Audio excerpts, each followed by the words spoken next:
In the military, there's nothing more important than clear command and control. This sounds like command and confusion. Is this any way to run a war?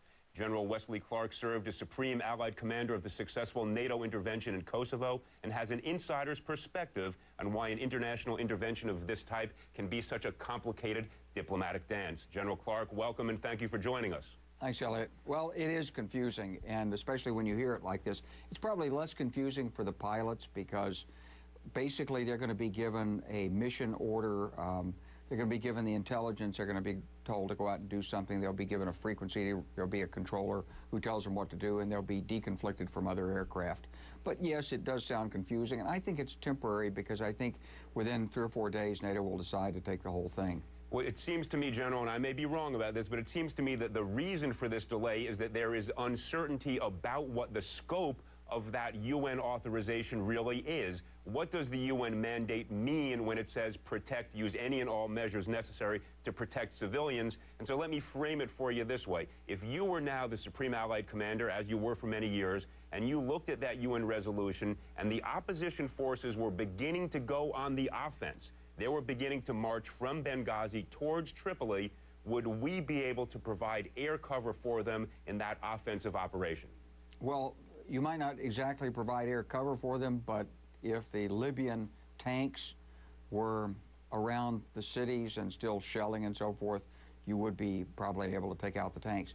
Elliot, this gets addressed by lawyers. There's actually lawyers in the State Department and in the Pentagon who will look at this in great detail, and they'll use the best guidance they can get to the commanders. I think, you know, the confusion for NATO is rather that Turkey in particular, they have guest workers in Libya.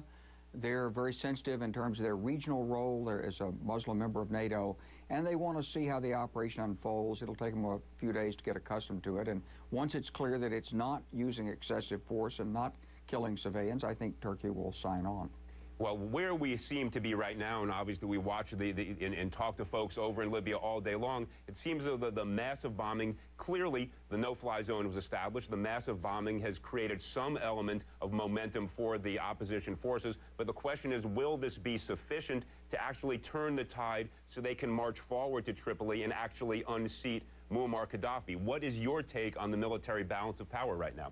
The military balance of power is probably still with Gaddafi, but that's a material balance of power. If you look at the moral balance, the morale and the sense of inevitability, I think increasingly Gaddafi's forces will find that inevitably they're going to be run out of town.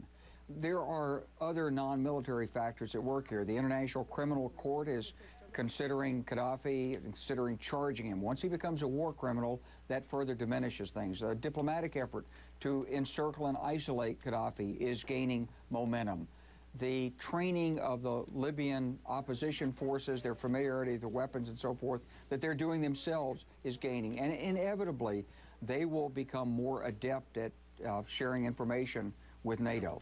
But in an odd way, while you're absolutely correct that it seems inevitable that Muammar Gaddafi will end up on the wrong side of a criminal prosecution by the International Court, does that not create, certainly for him, an incentive to fight to the end? So where is that pivotal moment when, because he has no place to go, he's going to be tracked down and prosecuted, and who knows what the remedy would be. So doesn't that mean we need to tip not just the moral balance that you talk about that's so important, but also the military balance? And how do we do that given what the constraints are right now on what NATO or the allies can do? Gaddafi is unpredictable, and we really don't know exactly what the tipping point is, but it's also possible his people are reaching out. They're trying to figure out what's going on. It's also possible he may decide he wants to cut a deal before he gets indicted in an effort to avoid the worst possible consequences. He's got plenty of money. He may be searching right now, probably is, for a way to get that money out of there, looking at which government's going to give him protection, and then he may decide to cut the best deal he can. These people don't go down a single course of action. They're not fools. They're very smart, canny operators. That's the reason he's remained in power. So he's ruthless. He's saying he'll never give in and so forth. But there's a part of Gaddafi which is certainly working to say, what's my next move and what's my best means for survival? We can't really know from his perspective everything about it, but I think it's a mistake to think that the only thing that can dislodge him is boots on the ground and military force. There are other elements at play here, and that there's no guarantee of this, as there would be if you put in a sizable invasion force. You would definitely run Gaddafi out. But it's possible that we may get rid of him without that. All right, General Clark, I certainly hope you're right, because the sooner he is gone, fewer lives will be lost, and the better it is for humankind everywhere in this world. All right, General Clark, thanks so much for your insight.